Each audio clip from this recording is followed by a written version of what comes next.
Hello everyone, welcome to a brand new episode of NuReview. Today I'm going to be reviewing Gary Numan's 1997 album, Exile. Exile is released on Eagle Records on October 20th, 1997, following the dissolution of Gary Numan's Numa record label. It is following in the same vein of his previous album, 1994 Sacrifice, in that it continues the industrial rock feel of that album while expanding upon it a little bit further. Again, this is going to be self-produced by Gary Numan. It's going to play practically every instrument on this album. Mike Smith does contribute some keyboard parts, and Rob Harris does contribute some guitar parts on the album. So the thing with Exile is that it's a loose concept album where the positions of heaven and hell have kind of been rearranged or reversed, and they're kind of one and the same. With Sacrifice, it was more personal about how Gary felt about certain things and religion, whereas Exile is more based on a loose narrative. So let's get right to it. The album opens with Dominion Day. And Dominion Day was the second single released from the album, and it brings you back to the days where Gary Numan had amazing opening songs. It follows in the same vein as most of the songs on Sacrifice, where the drum beat is this constant, unchanging thing throughout. But you do get a sense that guitars are going to be a little bit more important of an instrument on this album than they were on Sacrifice. There's lots of chugging throughout the song, and the guitars are nearly constantly in the song. And Gary sings here about the return of Jesus Christ, but instead of it being cause for celebration, the oceans burn and the skies bleed, and this is just the opening song. Next we have Prophecy, which opens a little bit more ominously. The intro goes on for a little bit longer than it did on Dominion Day, and we're treated to this kick drum heavy percussion with these low synths cascading under and over it. The song seems to be about the fall of heaven, referred in the song as Valhalla, and kind of the realization that God's promises are hollow. About 2 minutes into the song, the percussion picks up a bit, but the song doesn't really go anywhere. It's not a bad song by any means, but following on the footsteps of a song like Dominion Day, you'd expect that the second song on the album would have a little bit more power or oomph to it, and unfortunately the song does fall a little bit flat. Following this we have Dead Heaven, which is a little bit more up-tempo than Prophecy, and you do hear the return of heavy guitar throughout the song. The vocal melody in it is really fast, and we hear Gary singing about that he woke up and lost his faith. He sees blood turn to wine and visions of the Angel Wars, and the Angel Wars is going to be a song further along in the album. He also mentions that heaven died and went to hell, which, as I said earlier, is the theme of the album. And he also sees an angel laugh and piss on a child's grave, which is one of the coolest, most sacrilegious images that Gary has ever sang about. There are so many things lyrically going on here in this song that it's a little hard to keep track of, and there are just too many great lines that if I want to repeat every line of the song, that I liked this video would just be me quoting the lyrics to this song. A little over 3 minutes in, there's this very gentle piano that comes in to kind of counter the heavier guitar, and then it all drops away except for the piano during the last chorus that Gary sings, where he says, "Welcome to Dead Heaven." And this is for sure one of the strongest songs on the album. Following this, we have Dark, which kind of follows in the same vein as Prophecy. It's a little slower, a little more atmospheric. There's this very airy feeling synths going on throughout the song, and the vocals have some reverb on them to match the instrumentation. Gary sings he's been waiting for the world to fall, and then once the chorus comes in and he sings the line, "Don't let the dark into me," these heavy guitars come underneath it and they elevate it to this level that prophecy just could not reach. Lines like, "Don't let the light shine on me," "I am the ghost that reminds death of you," and the claustrophobic heaviness of the song makes it one of my favorite songs on the album. Next we have Innocence Bleeding, which is another slower song. It's bordering almost on ballad territory. We're treated to a slower drum beat this time, with this interesting chirping sound going on throughout it. Like Prophecy, it's all looped percussion and synths. We do get a little bit of acoustic guitar that's introduced in the second verse.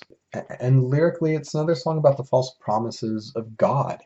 The song ends with the line, "Divine mercy, mercy lies bleeding." And despite the nice acoustic guitar introduction, like Prophecy, Innocence Bleeding is one of the more forgettable songs on the album. Doesn't really go anywhere, much like Prophecy. Next we have the Angel Wars. This is more looped percussion, again with kind of a chirping sound like Innocence Bleeding, but instead of the strummed acoustic guitar of that song, we have more chugging, heavy electric guitar in the song. Gary again is rejecting God, singing "I won't praise your name" in the first verse, and then "I don't need saving, I don't need lies" in the second verse. The vocal melody of the verses is nice, but the vocal melody of the chorus here is especially strong. Especially the last chorus where he sings, "I'll drive a stake through the black of your heart. I'll pull down your temples and burn every word." And then we have Absolution. Absolution is the lead single from the album, originally given B-side status from the song Magic on the Sacrifice album. Not entirely representative of the entire album, songs like Dominion Day or Dark. This really is the first ballad on the album, opening with some choir-like synths and some dissonant sound effects. Once the percussion comes in, the listener already knows this is going to be a little bit more tender feeling than anything that we've heard so far on the album. Now, lyrically, it doesn't really follow the theme of the album, which makes sense because it's a B-side from a few years before. It's more of like a list of things that Gary would do to show this other person that he loves them and that he's there for them. Granted, that list does include killing the children of Eden. Instrumentally, it's this really sublime blend of synths and piano. There's a part about 3.5 minutes in where it all comes together and just crescendos up into this moment that's one of my favorite parts of any song on the entire album.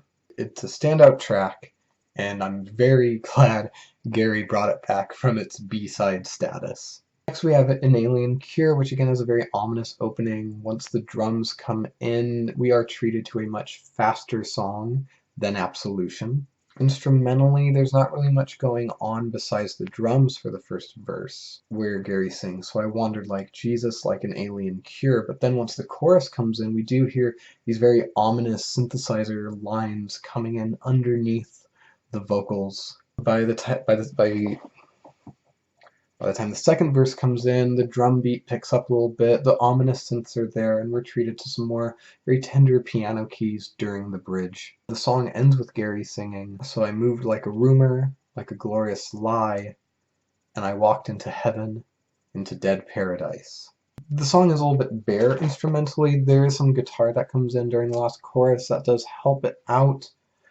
It's not as forgettable as something like Innocence Bleeding or Prophecy is, but putting it between the title track and Absolution doesn't really do it any favors. And the reason why I say that is because the title track is one of my favorite songs on the album. And with that track, Exile, it is another ominous opening. There's some sounds like distorted breathing that welcome us before this very kick-heavy drum beat comes in. and these very minor keys come out of the fog. Lyrically, it's similar to some of the songs on Sacrifice. It deals with this voice that Gary hears in his sleep that says things like, "You will pray for me, bow your head to me." When the chorus comes in, we're treated to some acoustic guitar and some more ominous synthesizers as Gary sings, "I'll make everyone pay" over it, and it's very ominous.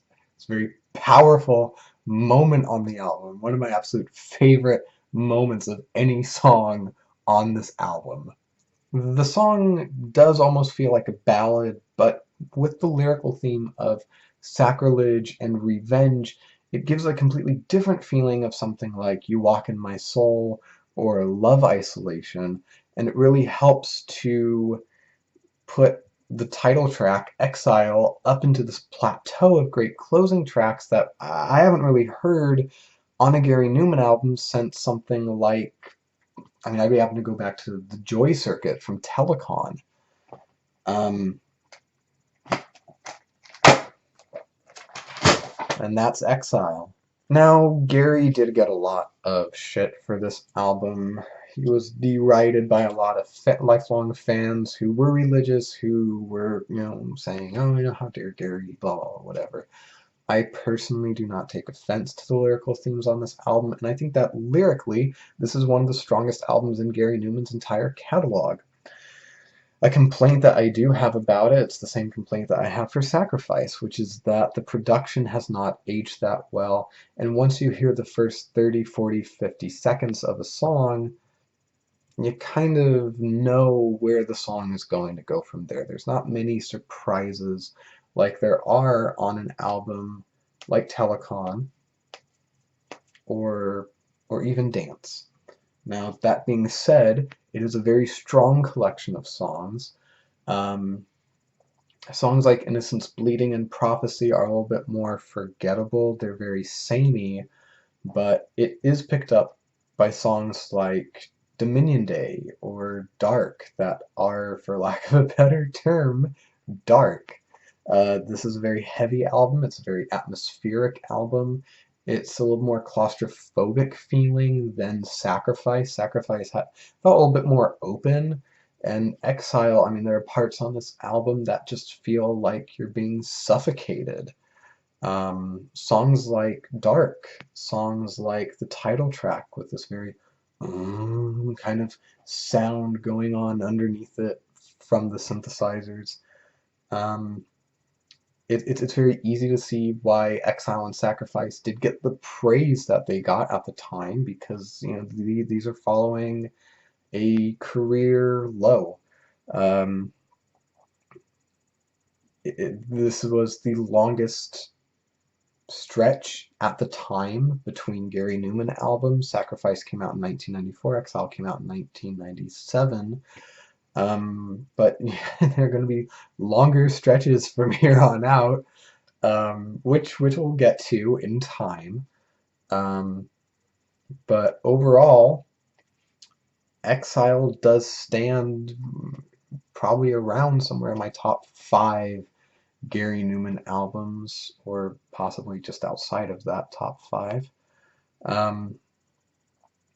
Least favorite songs are going to be the same ones I mentioned earlier: Prophecy, Innocence Bleeding, and possibly An Alien Cure as well.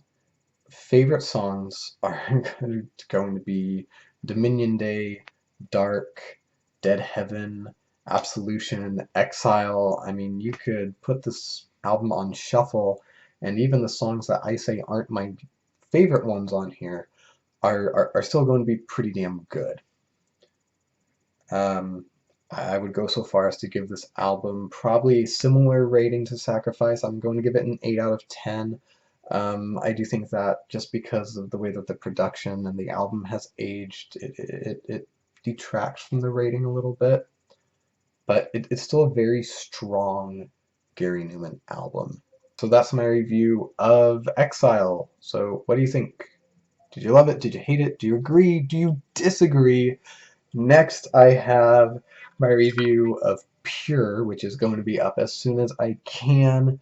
In the meantime, please leave any criticism, constructive criticism, critique, call me the human bobblehead again, whatever, in the comment box below.